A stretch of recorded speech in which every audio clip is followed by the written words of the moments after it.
partie de ma vie qui a pas mal changé. Il faut vous imaginer. Voilà.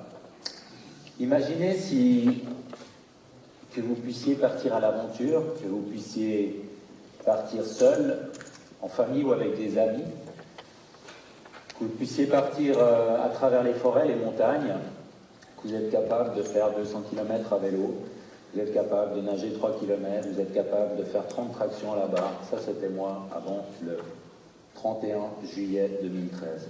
Qu'est-ce qui s'est passé le 31 juillet 2013? J'entraînais une équipe de jeunes, dont mon fils, à faire du VTT. C'est là que je tombe sur une mauvaise chute, je tombe sur la tête, et au sol, je réalise que mes jambes ne bougent plus, que mon souffle se raccourcit, et que ma vie a pris une destinée dont je ne connais vraiment pas la direction. Je suis tétraplégique, et c'est à l'hôpital que je réalise que ça veut dire être tétraplégique. C'est à l'hôpital que je réalise que je ne fais rien seul. On va me donner à manger, on va me vider, on va me nourrir sur mon lit, on va me laver. Et c'est petit à petit, pendant 9 mois, que je vais réaliser que je ne vais jamais guérir finalement, je vais devoir rester dans ma chaise, mais que pendant ces 9 mois, je vais essayer de récupérer un petit peu, parce que la tétraplégie, on n'en guérit pas, on récupère. En 2014, je rentre à la maison, et à la maison, je décide de repousser les limites de mon corps, et je vais acheter des appareils, je vais modifier des appareils, je vais construire des appareils, et chercher sur Internet quel exercice je peux faire avec l'aide de ma famille, avec l'aide de mes enfants, avec l'aide aussi de mon père qui va m'aider aussi à faire 2-3 choses. Et j'ai passé dans ma cave jusqu'à 37 heures par semaine.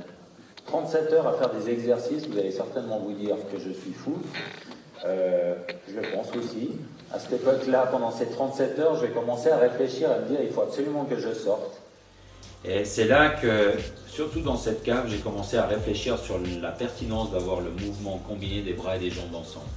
J'avais déjà un peu une idée, quelques mois déjà après mon accident, où je me suis dit il faut absolument que je fasse quelque chose pour sortir. Mais là, à cette époque-là, c'était vraiment de bouger que les bras.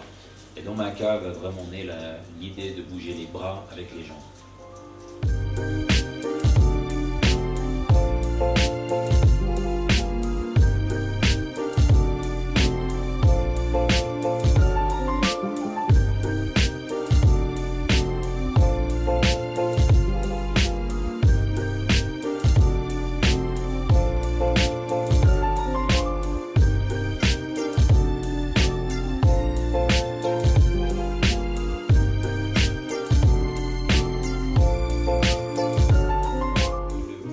Le plus novateur du système, c'est de vraiment d'utiliser le mouvement des bras et des jambes ensemble et de les utiliser d'une manière fonctionnelle, c'est-à-dire d'une manière physiologique.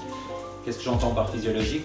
Il suffit de regarder un être humain quand il marche, il a par exemple le bras gauche à l'avant et la jambe droite à l'avant et ensuite il croise quand il marche. Et nous on utilise exactement la même chose, c'est-à-dire que normalement un handbike normal s'utilise comme ça et nous on l'utilise de cette manière-là avec les jambes. GoTrike Easy, comme on l'appelle, celui qu'on sort justement, qui est industrialisé et vendu, il a la particularité d'avoir 2 pédaliers, c'est-à-dire un pédalier pour les bras, un pédalier pour les jambes. Les deux sont reliés ensemble pour pouvoir amener les membres qui sont invalides pour une personne qui invalide des jambes, par exemple, de pouvoir entraîner ses jambes invalides avec l'aide des bras.